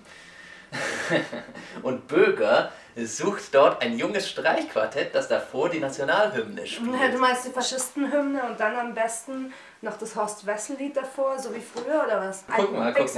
Guck mal, Folgendes. Schmidt und sein Kabinett sitzen in der ersten Reihe, um besonders gut zuhören zu können, wenn das junge Streichquartett seine Instrumente spielen lässt. Endlich hast du eingesehen, dass Gewalt nur mit Gegengewalt beantwortet werden kann. Hm? Ja, ich bin stolz auf dich. Wie mal. Planst, Schmidt zu töten? Ja, und sein ganzes Kabinett. Alle in der ersten Reihe, alle wegballern. Ich finde den Plan perfekt. Bei uns steht die Veranstaltung schon seit Monaten im Kalender. Nein! Wir haben gesagt, wir töten niemanden. Ja. Manchmal muss man halt was wagen und manchmal muss man was tun, um an die Spitze zu kommen. Ein Problem sehe ich da doch auch. Soviel ich weiß, spielt niemand von euch ein Streichinstrument und ich habe es zwar mal gelernt, weil meine bourgeoisen Eltern mich dazu gezwungen haben, aber eigentlich habe ich mir geschworen, das bourgeoise Ding nie wieder in die Hand zu nehmen. Du musst ja auch ein anderes bourgeoises Ding in die Hand nehmen. Spiel Böger doch mal auf seine Bratsche was vor. Mach, dass er sich in dich verliebt und sag ihm, dass du ein Streichquartett hast, das wahnsinnig gerne da auftreten würde. Vitamin B. Trotzdem. Ich glaube, dafür ist sein Ego einfach zu groß. Überleg dir mal, der hat in seinem Portfolio die Top-Leute. Und wer sind wir schon? Lauter No-Names. Und? Dann werden wir halt einfach uns Profile erstellen, Lebensläufe. Ja, ich habe Kontakte, die können uns das sehr legit hochladen auf die Webseite vom Sender. Dann hat das einen richtigen Hintergrund. Sehr gut. Aber wie sollen wir unseren Kopf aus der Schlinge ziehen? Wir müssen unseren Kopf doch gar nicht aus der Schlinge ziehen. Denk doch dran, die beste Revolution ist eine gescheiterte Revolution. Ja, das ist schon wieder. Nee, pass auf, wir gehen einfach hin, nehmen unsere Instrumente raus, machen sie bereit, knallen alles nieder, was sich bewegt. Und ist doch egal, ob wir entkommen oder nicht, wir machen das kaputt. Und wir liefern keine Alternative, wir wollen sie einfach alle vernichten. Wir müssen doch nichts danach bringen. Du meinst, wir sterben so eine Art Heldentod, wir setzen Fanal, wir werden zu Märtyrern? Ja. Sterben und töten? Wir versuchen irgendwie zu entkommen, keine Sorge, aber das ist nicht Priorität. Ja. Wann schlagen wir los? Also ich würde dann eher sagen, dass wir... Wir sind auch mit dabei. Ich finde den Plan perfekt. Ich wusste doch, Lizzie, dass auf dich Verlass ist. Nein, was ist, wenn wir Unschuldige treffen? Darling, hör mir mal zu. Hans Schmidt baut das Militär immer weiter aus. Es ist besser, dass jetzt eine Handvoll getötet wird, als dass in ein paar Jahren Millionen Leute leiden und sterben müssen. Ja, und soll ich dir mal das Beste verraten? Schon mit 3 Tagen habe ich einen Termin bei. Na, da setzen wir endlich alles in die Tat um. Sehr gut. Packen wir es an, Ja, ne? David, wir gehen los, wir holen uns die Instrumentenkoffer, wir müssen was vorbereiten Und dafür. ihr genießt noch eure halbe Familie, weil Arnold, wer weiß, wie lange du die noch Genau. hast. Kannst du zurücklegen für mich, bitte. Spaß. Schon wieder.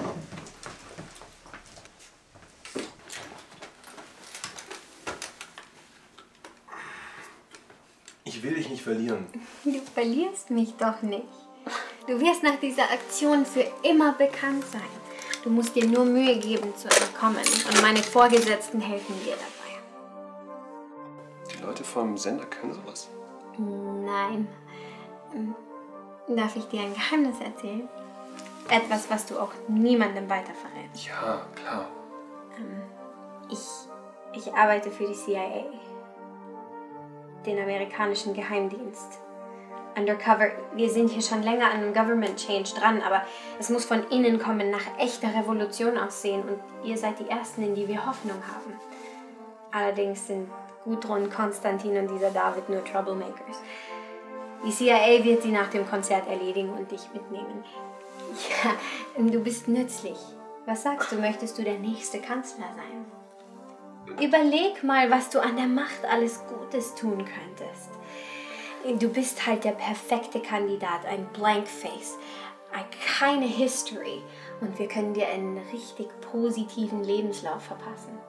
Und ich bin dann auch immer bei dir als deine First Lady. Du musst nur tun, was ich dir sag. Oh, das sind meine Freunde. Ich könnte niemals... Ist doch halb so wild. Du liebst mich doch, oder? Ja. Ja, dann tust du doch auch alles für mich. Ja, natürlich. Hey, denk lieber nicht so viel nach. Komm, wir entspannen uns ein bisschen. Schau, wir schauen ein bisschen Fernsehen. Oh, guck mal, hier ist diese neue Sitcom mit Rick Shapiro.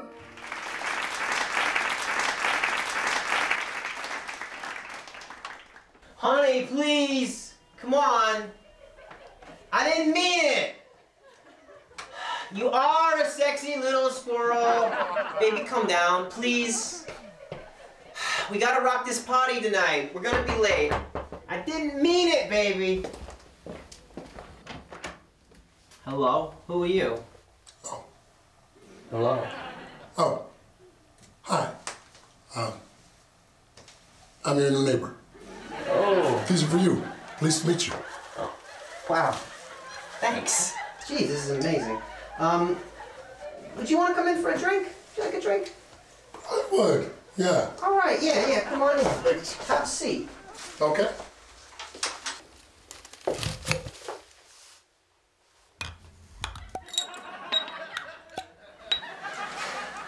Thanks. To good neighbors. To good neighbors, you know? Cheers. Thanks. So what? Is your wife not at home? Oh, she's upstairs. How do you know I'm married? Oh, well, just looking at the decor around here, just speaks of marriage. What do you do for a living, Todd? How do you know my name? It's not on the mailbox. Oh, well. All right. Hello. Put it all the way in. You don't move for an inch. You ready to wait to see what I do to you tonight? Hello? Oh, yeah. Fuck. How are you tonight? I'm all right. How you doing? I'm sorry. I wasn't expecting you. Who were you expecting? Oh, no. Your wife called me about making sure that nothing bad happened to the radiator. I had to fix it tonight. At this hour? Yeah, she was very worried. Better late than never. Yeah, I guess you're right. Come on, I didn't even know it was broken. Yeah, thanks a lot. Come on. Hey, how you doing? Hi, how are you? Good, thanks. Hey, you mind if I, join you in a drink? Have a beer with you? Not at all, sure. Oh, thanks a lot, man. That's great.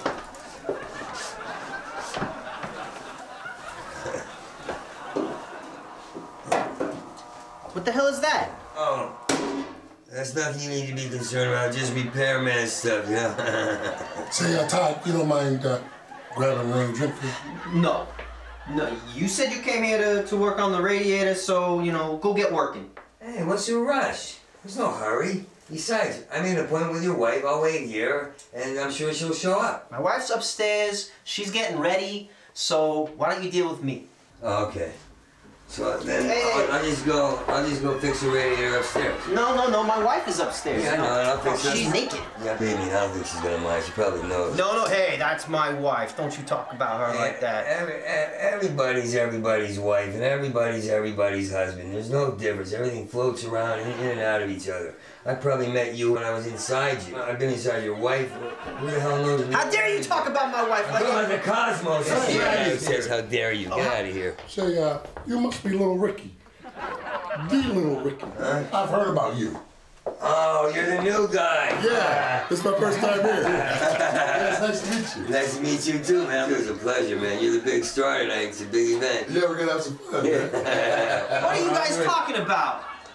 What does this have to do with my wife? And everybody's a husband or a wife, and they're labeling shit, and you label the beautiful muse your wife, and she doesn't get to have any fun. She's kept in a cage, and we see her as a volatile, victorious beauty that she is. This is a sex party? She's fire, man. You might as well just have a gated community, lock up Truth with Essence, and they end up chewing away at each other. Truth and Essence, chew away. You hear what I'm saying? Yeah. You get it? You're such an interesting fucking guy. I am, and you need to hear me. You Get the hell out of my house! We're just here for a party, man. Yeah. There's no party in my house tonight. You guys are leaving. I don't know what this is, but you're getting the hell out of here. Is that thing even legal? Yeah, this is legal. Go ahead, This man. is my grandma. It's legal. It's legal for home. Man, go ahead, shoot me, man. She shoot me. My old man, my father beat me. My mother beat me. My sister beat me. My other sister beat me. Girls beat me. Girls beat me up till I cried. I was bitten by my own dog. I blew men for money. I sucked dick, ate pussy, anybody gave me a couch. I had nowhere to live. I lived on the street for 9 years. What is it? You either get beaten by neighbors and family, or die by the gun from some useless psycho? Go ahead. Blow my brains out, brave guy. I know how you feel. I do. But think about it this way. We live in a free society, okay? But we're also a society governed by laws. You can't kill this man and rob him of the chance to pursue his happiness. The happiness of all of us is more important than the happiness of the individual. Look, you can kick us out, but then your wife would be miserable, Rick would be miserable, I would be miserable, you would be miserable because your wife is miserable. Or you could take the real option, the mature man's option. Maybe you could just go to the costume party alone. Your wife would be happy, your radiator would be fixed, our radiators would be fine, everything would be fine, perfectly good. But that's a decision you're gonna have to make. Maybe you're right. Maybe you speak some truth, right? Maybe I should just go to the party alone. Yeah, why not? Leave you freaks here with my wife. Yeah, happiness. Honey! You get to have what you want. I'm gonna go to the party alone. I'm gonna leave you here with these two cretins. So you can find this ultimate happiness, you whore! Have a great evening, Tom. Yeah. Hey, what kind of costume is that anyway?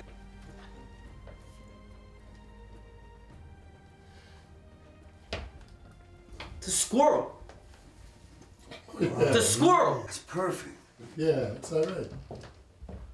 So you ready to take the helicopter ride? Yeah, let's do it, man. I'm telling you, man. I'm telling Let's you. do it. Just this once, you're going first. But from now on, I'm going before first. You're gonna love it. You're gonna love it. I'm not even gonna tell you anything about it. But you seen the sunset in Colorado? The sunset and the different views. Beautiful. Ach komm, Schatz, es wird doch alles gut werden. Ich will weg hier. Sag den anderen bloß nichts. Die CIA wird die so oder so erlegen. Du kannst die nicht retten. Du kannst nur dich selbst retten. Und ich wäre dann auch weg. Und wen hättest du dann? Wärst hier ganz alleine.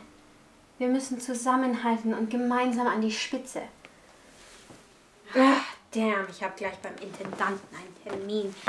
Ekliger Typ. Bleib nur hier, ich komme gleich wieder. Ich bin kein Mörder.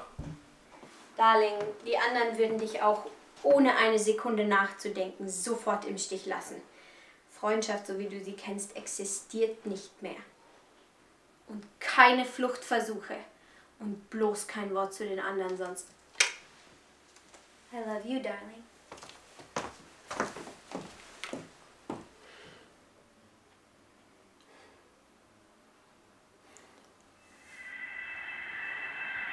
Ihr jagt in eine Kugel in den Kopf. Knallt sie ab.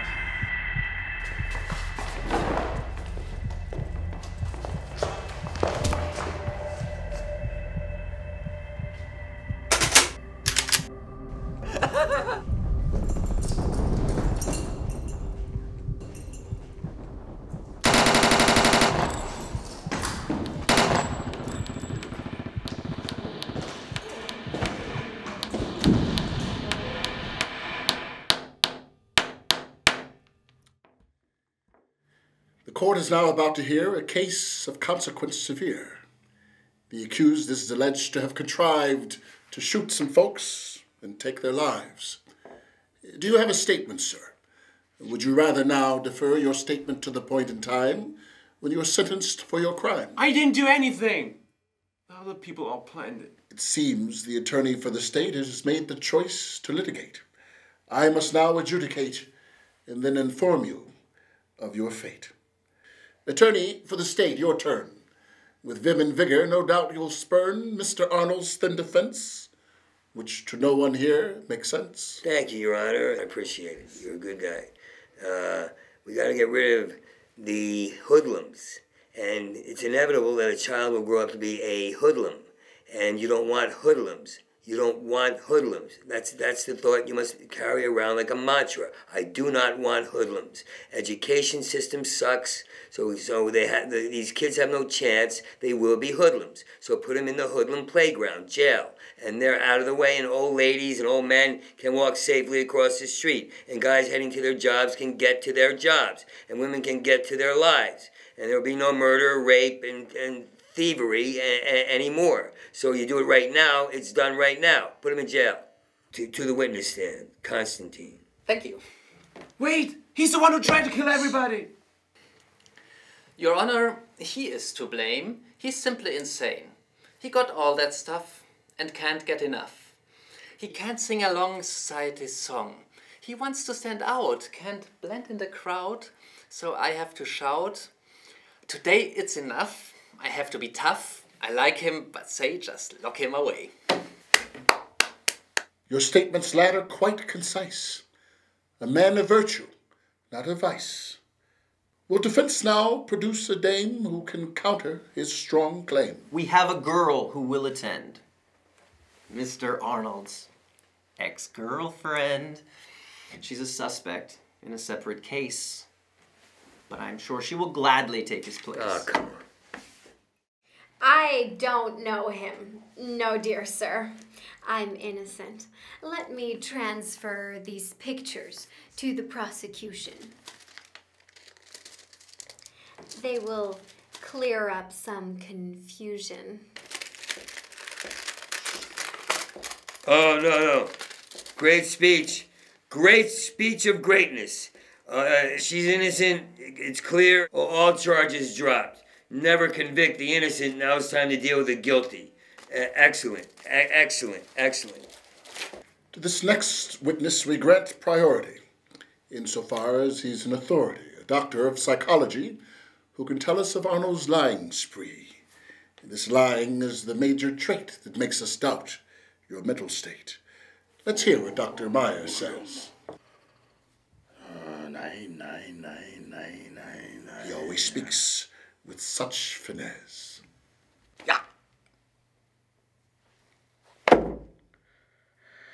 The guilt is clearly in his eyes. The way he moves, the way he cries, but prison time, you are all mad. Just look at him. This nice young lad. His mind is clearly not all right. He is crazy. Let's rewrite the program in his head and see how he will respond to me. For a little state donation, I will take him to my station, fix him up, keep him in. Let's send him to the loony bin. Bravo! Such a learned man. What's the defense attorney's plan? Well, he seems crazy enough to me. To the asylum he can stay. As long as I get my pay. I'm totally okay with that. But no problem. Wait, no! Order in the court. After careful deliberation, we deliver the following verdict. The screws that hold Herr Arnold's brain have come loose. He's not to blame. We'll send him to an institution where they will clean his brain's pollution. But wait, I want to be free! He'll be free once he is healed. Dr. Meyer, that's your field. You'll decide when he is sane. He'll then be free to roam the plain. Well, let's see. It is a hard case. Could take years. The state pays all attorneys' fees. Dr. Myers, too, with ease. Justice has been served today. The people's will has had its way. For this present time dismissed. Your freedom now must go unkissed. I couldn't have said it better if I went to college. Even if I finished high school, I couldn't have said it better. I couldn't have said it better.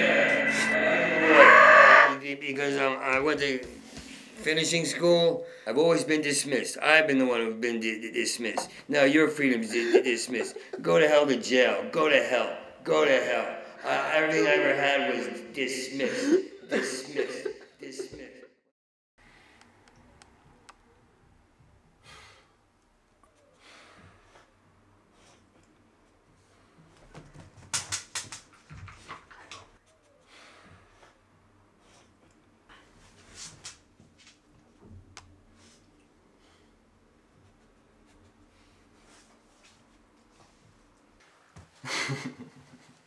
Schau mal, man nimmt die Granate, schraubt den Deckel ab, zieht die Schnur und dann hast du 5 Sekunden, kannst sie werfen oder du wirfst sie nicht und beendest die Misere auf deine Art.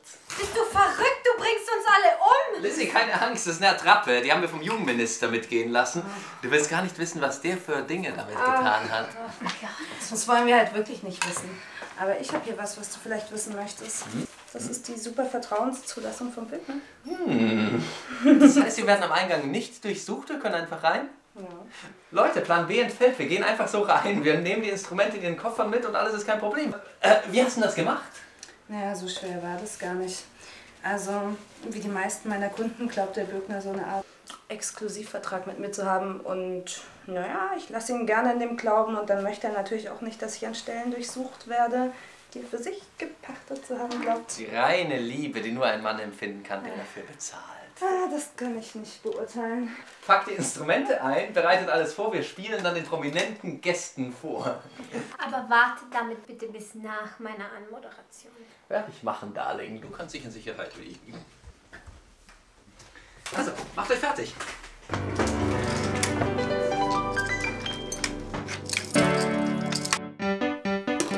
Oh, let us trust the government, it is good for us. So let us trust the government and let's not start a fuss. It is good and it never does us wrong. So let us trust the government and better keep it strong. Oh, let us trust authorities, they are good for us. Oh, let us trust authorities and let's not start a fuss.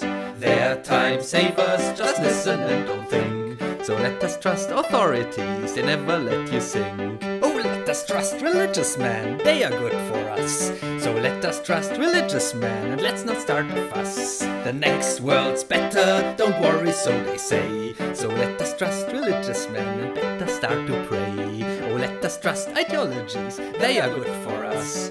So let us trust ideologies and let's not start a fuss. Pick one and you'll be never wrong again. So find a neat ideology and others to condemn.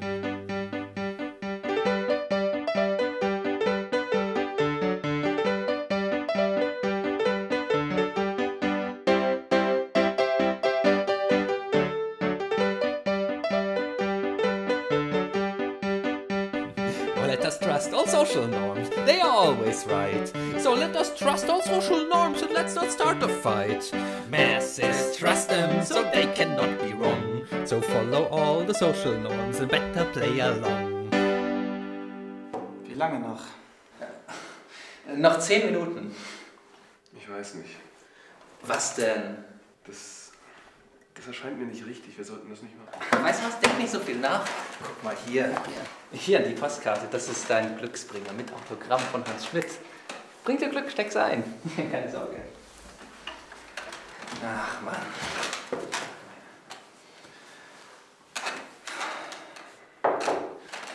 Kanzler Schmidt ist hoch erfreut, dass junge Leute wie Sie mit so viel Liebe musizieren. Er kann es kaum erwarten, Sie gleich zu empfangen. Als Zeichen seiner Anerkennung möchte er Ihnen vorab dieses Geschenk überreichen. Arnold. Art should influence society.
Wir graben uns ein und halten die Stellung. Wir sind abgeschnitten. Das ist Selbstmord. Es ist unsere Pflicht, das Volk zu verteidigen. Gerade heute. Wenn der Ivan uns hier erwischt, sind wir im Arsch. Wir schlagen uns nach Westen durch. Halt, da sind Sie! Auf die Weg! Hände hoch! Bitte nicht schießen! Ein Deutscher? Sind Sie im Volkssturm? Wo ist deine Rahmenbinde? Wo bin ich hier? Steht unter Schock! Scheiß Volkssturm! Sind Sie bereit, Ihre heilige Pflicht zu erfüllen, das Vaterland zu verteidigen? Ja! Ja! Geben Sie mir Ihre Waffe. Hier, sind besser als unsere. Kannst du oben Sand reinschaufeln, die feuert immer. Also, wir halten die Stellung. Nein, wir ziehen uns zurück. Wollen Sie etwa einem ausdrücklichen Befehl widersprechen? Jawohl, wir gehen in den Westen und ergeben uns den Amis. Wir übernehmen den Scheißkrieg. Wollen Sie etwa desertieren? Was ist mit Ihnen? Ich will nicht sterben. Es gibt nichts Ehrenvolleres als einen Heldentod. Können Sie haben! Sie! Sind Sie mit uns oder gegen uns? Für Sie! Keine Dummheiten! Die Waffe ist ungeladen! Kann das Magazin Ich will nicht sterben! Niemand will sterben! Frederik, ich denke, das ist in Ordnung. Geben Sie mir ein Magazin. Er soll doch seine Waffe nehmen! In Ordnung, dann nehmen Sie seine Waffe. Komm, tauschen die Waffen, aber schnell! Aber er ist... Los! Los!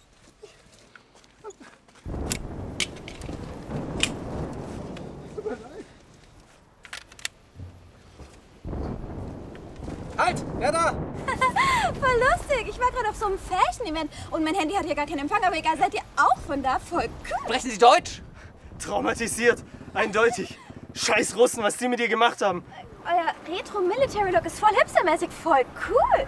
Hey, ich kenne dich. Voll cool. Wir nehmen Sie auch mit. Komm, wir nehmen Sie in den Westen mit. Wir überleben den Krieg. Was ist überhaupt Krieg? Kommen Sie mit. Wir bringen Sie in Sicherheit. Keine Sorge. Was? Nein, hier ist schmutzig. Warum ist nicht so gut meine Schuhe? Meine Schuhe sind neu. Meine Schuhe sind von... Na los!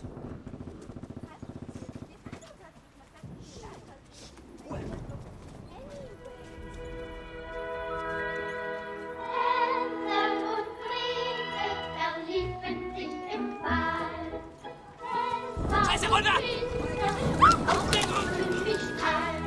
Sie kamen an ein Häuschen, Pfefferkuchenfei. Wer mag der Herr wohl von diesem Häuschen sein? Wer mag der Herr wohl von diesem Häuschen sein?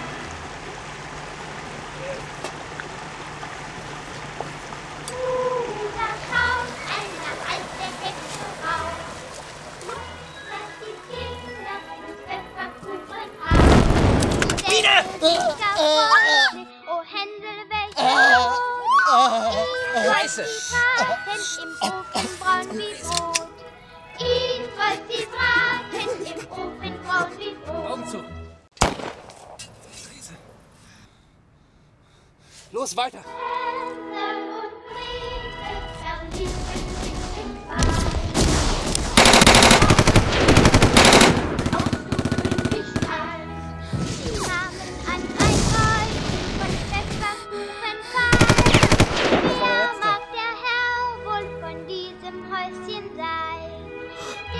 Los, weiter, die ist kaputt, los! Von diesem Häuschen sein. Da schaut eine alte Hexe raus. Dass die Kinder Pfefferkuchen aus. Sie stellte sich gar freundlich, oh Händel, welche Not. Ihn wollt sie braten im Ofen braun wie Brot. Ihn wollt sie braten im Ofen braun wie Brot. Doch als die Hexe zum Ofen schaut hinein, die Hexe musste braten, die Kinder gehen nach Haus. Nun ist das Märchen von Hans und Gretel aus. Nun ist das Märchen von Hans und Gretel aus.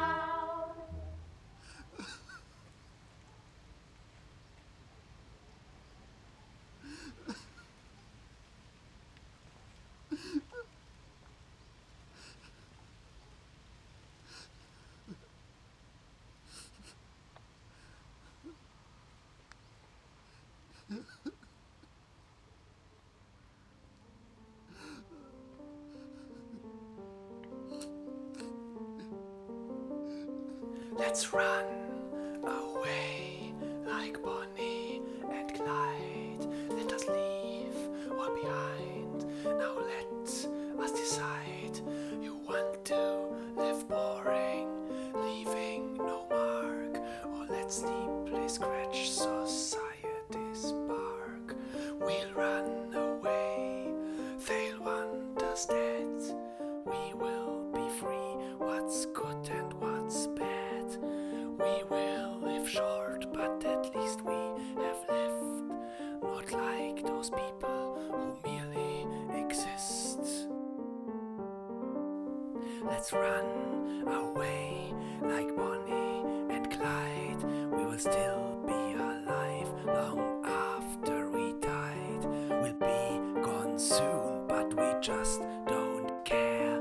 We lived more intense than those who don't dare. It won't be easy, the dangers are vast. Our every move might just be our last. Just finding food will feel more intense than living for years in a pre-made pretense. Those who just do what everyone does, those who just judge and don't start a fuss, they won't understand us, and that feels so right. While they dim away, we are living tonight. Let's be born again, just like Bonnie and Clyde. Leave all behind, let us brush it aside. Death might come in a day or a year. Whenever it finds us, I'll hold you, my dear. People will say there'll be no happy end, but for them there's none, as they just pretend. They're smiling away a 9-to-5 life. They're rotting suburbia, just swallow their drive. Each moment we live will be our best, no matter how many when we're laid to rest. We'll be assured we got all